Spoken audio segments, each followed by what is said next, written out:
Hello, everyone. Welcome to another new episode of ESL Talk.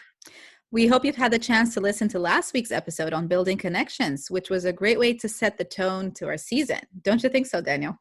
I do indeed. I thought it was a really insightful episode. I learned a lot, and it was really good to have two expert guests on here for the first Mhm. time. We've had two guests, so Right? it was awesome. And yeah, a lot more great interviews to come this season. Hmm. And remember that if you want to stay in the know and get early access to new episodes, extra content, one-to-one monthly teaching webinars, mentoring, exclusive free merchandise, join us on Patreon at patreon.com/ESL Talk. Wow. Yeah. For this week's topic, we're going to be sharing our experiences teaching lower levels from literacy to low intermediate students. And we're also going to be talking to Nicole, a teacher from the US who has a lot of experience helping immigrants and international students at the most basic levels of English. Yeah, so many of us end up, working with these students throughout our career. Maybe we started that way, or we ended up going to that level. So there's a lot of challenges and a lot of things to consider. So let's start off today by discussing this among ourselves, Faye. First of Mhm. all, obviously at the moment we both currently work with more advanced students. But what kind of experiences have you had with lower levels? Yeah, actually, I hadn't had any experience until moving to Canada. So when I taught in Brazil, it was mostly with advanced or intermediate to advanced level students.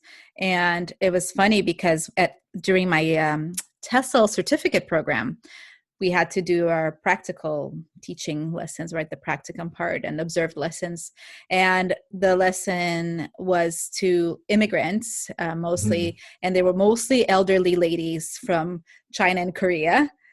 Some at literacy levels, and when we mean literacy, means they can't even write the alphabet, right? Our Wow. alphabet, because they have Mhm. their own characters in their language.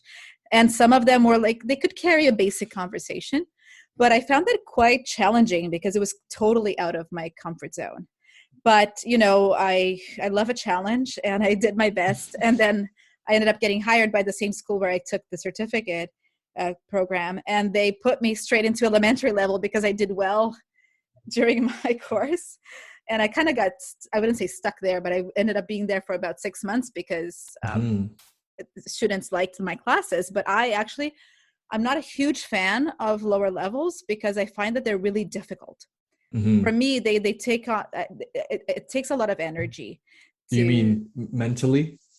yeah, mentally, and Mhm. also I feel physically tired because I feel like I'm Yeah. always smiling because you want to be so encouraging to your students, and Cool. you want to be patient and all that. So I really admire teachers that are experts at the lower levels because it is something I find incredibly challenging. What has that been Mhm. like for you, Daniel? Yeah, I kind of started out, I guess the first 5, 6, 7 years of my teaching career was pretty much lower levels. Mm-hmm. So as I mentioned a lot, I was in Korea for 4 years. Even when I worked in the UK, the schools that I worked at, it was a lot of students who had English as a second or third or fourth language. So very, very Mm-hmm. low proficiency levels, getting a hang of the basics, trying to help them to function more than actually, succeed for work or business or university. It was more just a case of getting them Survival. speaking and yeah, exactly, survival. Mm-hmm. And then kind of like you, I had groups of 30 or 40 students in a class, and these are like middle school, high school age. So I have Mm-hmm. 30 plus rambunctious teenagers who have from zero English to a good conversational level of English that I've got to plan for, teach for, prepare for. It was Yeah. intense, really intense, but it really built a lot of resilience, a lot of adaptability. Mm-hmm. And I was able to kind of be able to prepare things and plan things and teach things that worked, even if they weren't the most successful, but it definitely helped me a lot later on in my career when I got to Mm-hmm. the higher levels. True. Yeah. I mean, it's skills that you can use for any level. But Right. what do you think is the biggest difference between your teaching style when you're teaching beginners and advanced students? So my personality is I wouldn't say I'm super serious when I teach. I'm quite relaxed. I'm quite conversational. I like to add humor and Mm-hmm. jokes and context. So it's actually really useful for my more advanced students. Right. But at low levels, like you mentioned, you can't do that. You just have to stick to the rules and Mm-hmm. ABC, literally and metaphorically, Yeah. go step by step. So I think the biggest difference again is that also with the students is a level of frustration. Yeah. Some of them really want to do well and they Mm-hmm. have the knowledge and they have the ideas and they're very intelligent in their own language. Yeah. But for whatever reason, they just haven't been able to improve much in English. And that's a real challenge. The Mm-hmm. expectations are way different. If I'm working with a student whose English level is almost zero, but they Mm-hmm. need to get an IELTS 7 for immigration or for university, then Yeah. going to be really tough. Huge But leap. if I'm working with a PhD student from I don't know, from let's say Mexico, who has already a really good level of English, they've done presentations, they've done conferences, they've presented and wrote in English for a long time, then not a huge deal, not a huge amount Mm-hmm. of pressure. Right. So those are my examples in that case. But what do you think the biggest difference is? I mean, in terms of how I behave, like you said, I find I am definitely more literal. I am more aware of the language I use, and Mm, I try to grade my language a lot more. And I always tell my advanced students that I do not slow down. I speak at my normal speed in my classes when I'm teaching, especially for Cambridge prep. but do Or you? I do actually, which is funny. I you definitely stress your words more, right? Mm, You're try to be clear in that sense, like almost like when you're presenting to even right. to a group of native speakers, right? Mhm. But that's basically how I teach normally. But when you're teaching lower levels, I'm definitely more conscious of that. And like you said, I feel like I can't really joke as much or Right. be as You can't punny. really show yourself as Yeah, much, right? Your true yeah, and that's how personality. Yeah. students feel too. Like you said, it's like their personality is not the same because their Hmm. level is just not there, which can be, yeah, definitely very frustrating. Now, do Hmm. you think it's possible to have meaningful interactions? We talked about connections last week. Do you think it's possible to have those meaningful interactions when students have a very limited range of vocabulary? Yeah, I would say definitely because language isn't just what's spoken verbally. A lot of it's body language, expressions, context is huge. This is the biggest thing that most Yeah. valuable tool that English learners can master is context. Mm-hmm. So depending how you frame the activities and you frame what you do in the class, I think you can still have really good interactions. You can have a good conversation without saying many words. And there's some activities I've tried where you need to have a conversation without saying anything, like, you can play games like charades or those kinds of activities, which are more physical, and that can Mm-hmm. be helpful. And then I think as well, meaningful can be achieved with very simple language, very simple vocabulary. Yeah. Things like emotions, feelings, those kinds of things. We can still Yeah. express those in a simple way. So I think it's definitely possible for sure when you're working with those learners. But for you, Faye, when you're working with kind of different languages in a multilingual setting, you have that multilingual class. What strategies do you use to make sure they can understand each other well? Yeah, that can be definitely a challenge because when you have a class of like five different nationalities and everybody's Hmm. working with very, very basic English, and you still want them to get to know each other and, Right. and do those things. So yeah, like you said, context, I always try to do fun activities like describing a picture Hmm. and things like that, just to kind of break the ice. And then basic getting to know you questions, like we were talking about survival English, Yes. but very guided. I think that's just it takes more guidance from us, but just things like we give them a list of different hobbies, or you give them a list of different things you do in your free time, or and they don't have to come up with all of the language on their own, Hmm. and then give them some simple questions to ask each other so that they can find out, or even simple things like I used to make students write sentences about themselves, put it around the room, and they have to guess whose sentences they were, Oh, wow. because then they Yeah. give them time to think about their sentences. You can help them write them. So they can still create those connections, but it's definitely more of a challenge. There can be a lot more misunderstandings in the Mm. class. But I Yeah. think it's a good opportunity for peer editing, peer reviewing, those kinds of Hmm. group tasks and small paired work that could be really useful in this context, right? Yeah, absolutely. Yeah. Hmm. So again, like obviously you grew up and you worked in Brazil and you were started off there, and I've worked in Korea Hmm. as well.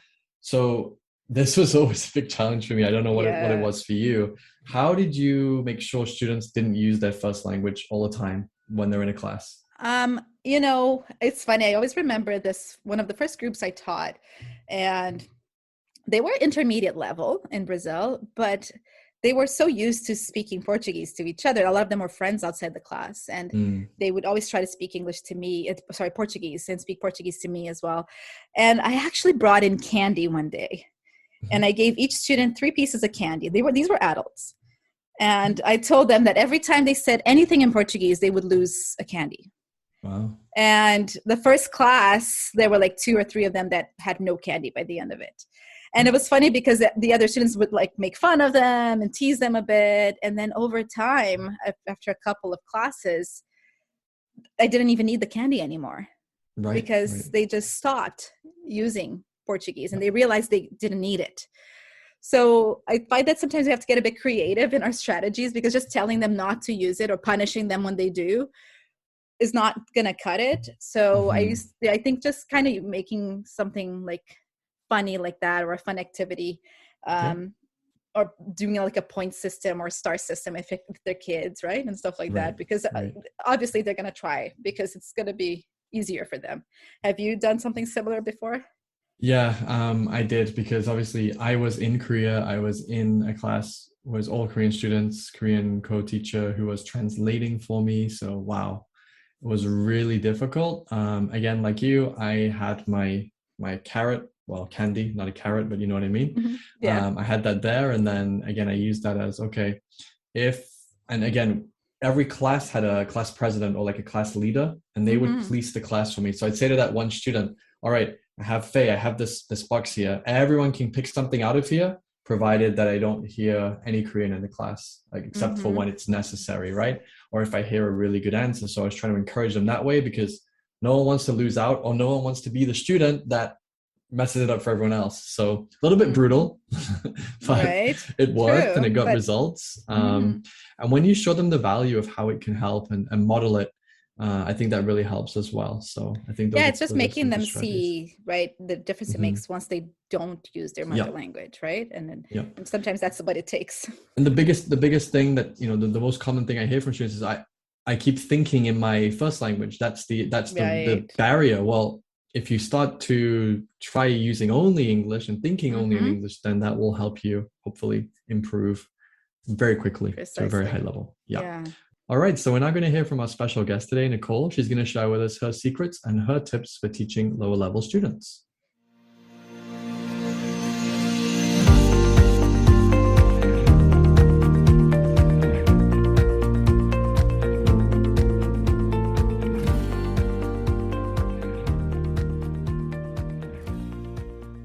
Hello, Nicole. Thank you so much for joining us today on ESL Talk. Thanks for having me. Yeah, I'm really glad you could join us today, talk about something that so many of us teachers struggle with and experience, which is the lower levels. So to start off, could you tell us a little bit about your teaching journey and how you ended up specializing in teaching students at these beginner levels? Yeah, so I was always interested in education. And in high school, I was in a program called Future Teachers of America, where I was helping my Spanish teacher. And a Brazilian family came to my school, and they speak Portuguese, as you know. And I also started helping them out in English. And so then I kind of fell in love with it. I said, wow, I really like this, because I can help people from all over the world. People coming over here, or of course online, we can help them anywhere that they are in the world. And my friends, they were in my grade that I was helping, and their aunt said, hey, would you be interested in tutoring me in English? I'll pay you. And I said, of course I will. So I went to the library, grabbed an ESL book, and that's kind of where I got started when I was 17. Wow. And then I got my BA in teaching English as a second language from university. And then I did a master's in global and international education. And I started teaching in the public schools right out of college in the Washington, D.C. area for a while, 6 years. And then I moved to Colombia, South America, and taught English for the government there. And then I moved back to Boston, which is where I'm from, where I currently teach at a high school. And I also have my business teaching English to adults. And regarding the lower levels, I've always had a heart for working with the lower levels, because I feel like this is the most vulnerable time for people, especially when they're new to the country. It's really, really hard, everything all at once, on top of that, not knowing the language. So I really wanted to be there to kind of love and support them and give them a good foundation on their English journey. And I actually worked my second year of teaching with a group called SLIFE. The acronym is for Students with Limited or Interrupted Formal Education.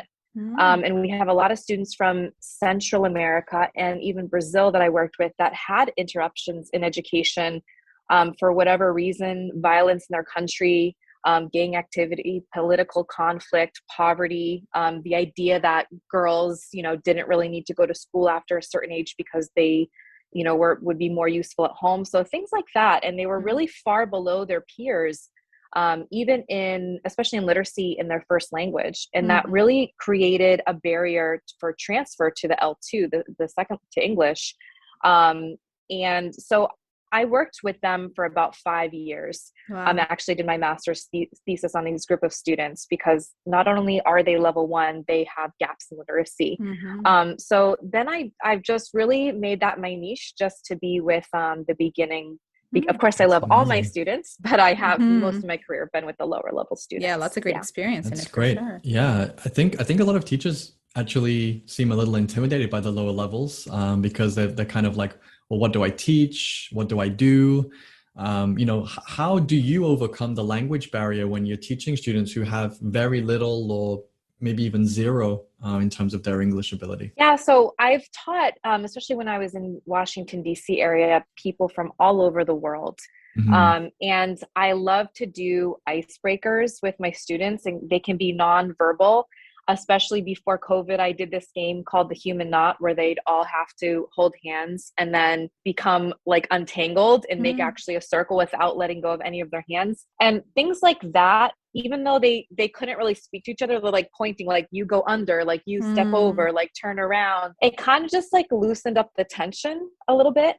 And so a lot of nonverbal things initially. And, for instruction, a lot of pictures, a lot of videos, pictures that they can associate with certain, greetings and any type of vocabulary or actions. I do a lot of videos with real life conversations so that they can see what, we have a visual memory. So when we see the conversation in the picture of what's happening, it's easier to remember. Or it's, they can see, okay, this is how you meet someone.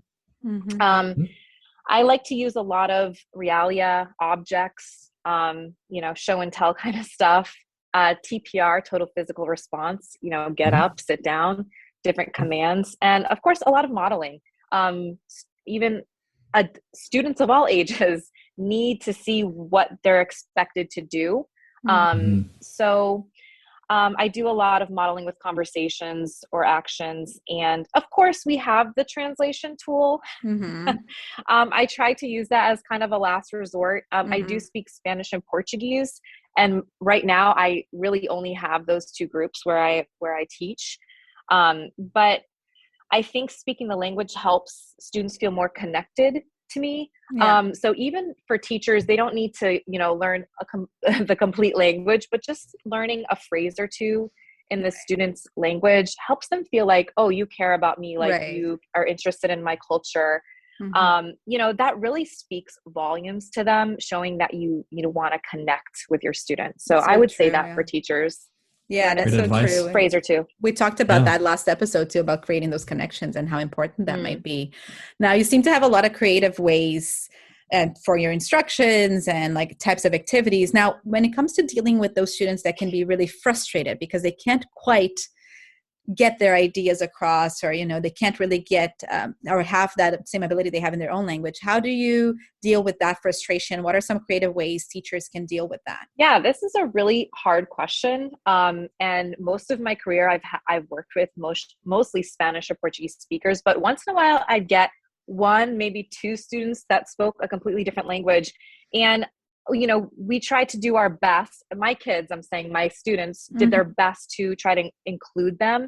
I like to play a lot of games. I feel like games are universal, with teams, and this also creates collaboration. And so they kind of are forced to participate and somehow communicate. And this is a little off topic, but I had a boy from China once with all my Central American boys, And they played this game where they would like high five each other as hard as they could. And like, not during class time, of course, but you know, with boys, I feel like it's so easy. They don't even need to really talk to be friends. Yeah. So I feel like, you know, even though they can't communicate right away, you know, having just smile and just nonverbal things can help them to feel like lessen the tension. Right. And of course, as a last resource, they would use the translator. There's nothing wrong with the translator. It's just, I like to try to have my kids figure out any way they can to tell me what they need to tell me before going to that, but that's always an option as well. Yeah, it makes sense. You're trying to foster that independence as well, right? Yeah, and then the thinking in English for problem solving as well, I think, is huge. So we have a lot of you know, of our listeners, Nicole, who teach just exclusively online and teach online students. So what kind of activities or what kind of you know, strategies could teachers use if they're teaching online for lower level students and lower level classes? Yeah. So there are so many. So I just picked out a few that I use a lot. So the first one is very basic and simple, is using sentence frames, you know, modeling the conversation, showing them what you want them to say, having them listen and repeat, and then reading the conversation with a partner. On Zoom, we have the breakout rooms. And then, you know, that one is very basic and simple. One thing that I found really works well that I didn't do at first was scaffolding questions. So there's like a 4 kind of tier system that I do. The first is you start with a yes or no question. So they have to answer yes or no. The second is they answer either or. Next, they answer who, what, where. And then the highest level will be how or why. And I used to go right to the why, and then I'd get all these blank stares. And so I'm like, there needs to be a way to get them from A to D instead of just jumping right to D. So I'm going to give an example. If you're discussing survival in a cold habitat, I'm thinking because I have a science class. So you might show a picture of a polar bear. And the yes, no question might be, is this a panda bear? Is this a black bear? Are these bears the same species? If you're showing two different animals, are they in the same environment? So you can show 2 different pictures. And then so this gives them, okay, all they have to say is yes or no. And then you go to either or questions. Are the bears healthy or unhealthy? Is this environment cold or warm? So this gives them vocabulary. And also they only have to pick, they get a 50% chance of getting it right. So that takes a little bit of like I have to create and produce a whole sentence right away. And then we move to the who, what, where questions. What is different between picture 1 and picture 2? Now they have to open up their, having a little bit longer sentences, a little more vocabulary. Who looks happier? Well, they've already learned the polar bear. They've learned that vocabulary. So now they have that to be able to decide what their answer is. What do the bears in picture 1 need? Okay, we're assuming they've learned some basic vocabulary. Okay, they need food, water. And then finally, the last tier, the how and why. Why do bears in picture 2 have a better chance of surviving? Why does the polar bear in the snow have more offspring than the polar bear in the grass? So that's a lot, you know, but I found that instead of jumping right to the last question, this gives them a chance to think critically, build vocabulary, and build their ideas. Yeah. And as a teacher, Nicole, do you find that can be something you can kind of stretch out? So instead of spending 5 or 10 minutes, you could maybe spend 30 or 40 minutes, right? Depending on how far you want to take it. Would that be something that teachers could utilize? Oh, absolutely. So you're saying that if they wanted to stretch out those questions and kind of make a lesson of the whole thing, absolutely. I, you know, that process sometimes would take a whole 30 minutes, 40 minutes, especially if it's completely new vocabulary for them. Yeah, it makes sense because you could like stretch the stages out a bit, right? And do the more controlled and more set up stages that take a bit longer. Yeah, that's great. It's something simple that a lot of us might not think of. Like you said, you just go straight into the why questions, which are incredibly hard for these students. That's great. Now you've had a lot of, given us a lot of tips and talked to some of the challenges. Now, what are the some of the best things about teaching these beginner levels, you think? Oh, the best things. There's so many things. I really love them. And it's funny to me when teachers say, "Oh, this is challenging for me," because for me, I flourish in this area. And I think once you learn skills to work with these students, it doesn't have to be difficult. You Right. just need a bag of tools and then you can move forward. And, level one students, they typically do understand that learning English is important, even if they're not super eager to learn or they're shy, they know that this is an important tool to have in their life. And I really try to make them see that English is not better than their language, but it is a tool that opens doors for greater opportunities in the future. Mm. And because in my area near Boston, we have an influx of students arriving pretty much all year long. My students are really good at making the new students feel welcome because they have empathy. They've been in their shoes. So I really love that aspect of them. And also when I see them go from zero English and being like totally scared to speak to Right. feel more comfortable communicating and not having that deer in headlights look, it's just really a comforting thing to know that you're making a difference in their lives. Yeah, it's so Right. rewarding. And they also feel so grateful, I find, right? The lower level students are a lot more grateful to you as a teacher. Absolutely. I had a student come to me today. She's like, "We're going to plan a surprise party for this teacher. Can you help us?" Mm. They're so fun. Yeah, they just really love their teachers because That's we're their sweet. first teachers in this country, Right. Yeah. sometimes. So That's great. That's amazing. Yeah, it reminds me of when I was doing something similar with new international students to Canada, and like you don't realize the impression that you leave on those students, and they'll always remember you. True. Hopefully in a good way, but they'll always remember you for the Hmm. contribution you make. So, thank you so much for all the advice, Nicole. So, for our listeners who maybe they're just starting out on their journey or they've just started teaching, lower level students, what are some resources or some places that they can go to get materials and get some, maybe some guidance on how to better teach lower level students? I would say, YouTube has a lot of great materials. If you find someone, I love Mark Kulek because he's conversation based. Mhm. And maybe you can, leave a link to his YouTube channel. And he does very quick conversations, quick grammar tips that are simple with pictures. Great. And, having a good picture dictionary, a book with conversations, if, you're starting tutoring. I'm a big fan of National Geographic Cengage resources. They have a lot of great like listening and speaking activities of all different levels and for whatever content you're doing. Mm. Mhm. And Canada actually has a great resource that I use all the time Mm. called Ellie. It used to be called ESL Library. Mm. Yes. I don't know if you know it. Yes, I do. It's completely online, has a variety of levels, activities, topics, videos, and students can respond multiple choice, matching, writing, and speaking. And the great thing is they can review and correct their own answers. So they can essentially work independently. And you do have to pay, but it's totally worth it in my opinion. I don't think we always have to reinvent the wheel. There is so much Mhm. out there. Yeah. I also have a website that has a list of 43 fantastic ESL resources for students that I use all the time Wow. that we can link Mhm. for new teachers. And That's it has awesome. some of my favorite websites that you can take a look at. That's great. Yeah, if you're listening to the episode, you can go to our website. We'll leave it in the description for the episode there. That's great. Yeah. Thank you so much for all this. It's been really, really helpful, I think, especially to those that are just starting out or teachers that are feeling a bit overwhelmed by the lower levels and the challenges there. But how can our listeners get in touch with you if they would like to reach out and maybe get some more advice and just share their thoughts on this?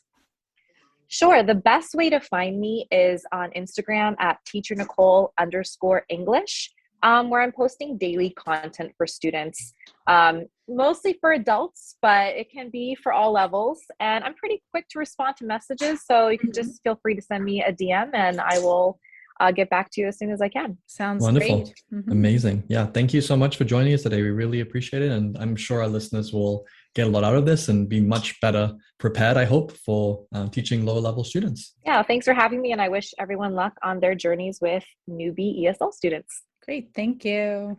All right, Nicole, thank you so much for sharing so many wonderful tips and advice on teaching lower level students.